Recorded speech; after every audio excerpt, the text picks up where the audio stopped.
na Mheshimiwa Maimai amenituma na salamu zake. Amesema niwasalimie sana. He's actually attending a conference. Hayuko karibu, yuko an attend conference. I think he told me he's attending a conference in the US. He's actually in Washington DC. An attend conference inaitwa Maa Diaspora Conference. So he's representing the Maa people in Parliament. In fact, I'm in that caucus. And Mai is representing us now in Washington DC. Simumpigie mbunge wenu makofi. Halafu unajua nimeona Madam Principal leo nimeombwa basi. Mpaka nikasema ningekuwa na uwezo ningetoa hiyo basi hapa kabla niende. Lakini mimi nikajua lazima nipe mwelevu kidogo. Nika text Maimai haraka haraka. Nikamwambia Maimai, hapa wamesema uwanunulie basi. Akili mtu wangu ama namna gani?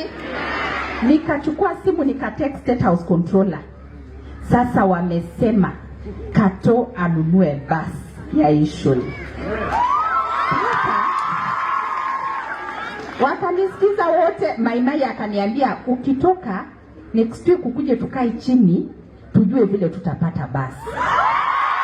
Naye Kato akaniambia ukitoka ukuje tukae chini tujue vile. Sasa sikoni amuoni basi imepatikana tu.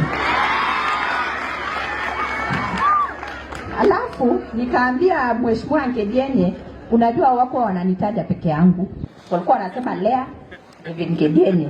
Lea, nikamwambia wewe unasema aje? Akaniambia twendeni tukae wote wanne tujue vile basi itapatikana.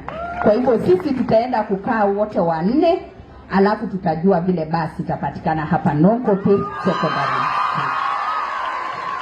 Mbona vile mama county anajua kazi?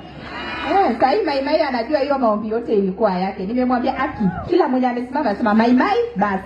Maimai basi. Atakuja tuongee. Sasa hiyo basi ni lazima itapatikana. Nikamwambia State House Controller, ni kama jina lako inatajwa hapa sana. Na ile wanataja ni basi. Ni kama wanasema nikuambie ununue basi. Sasa inaonekana hiyo basi tutapata.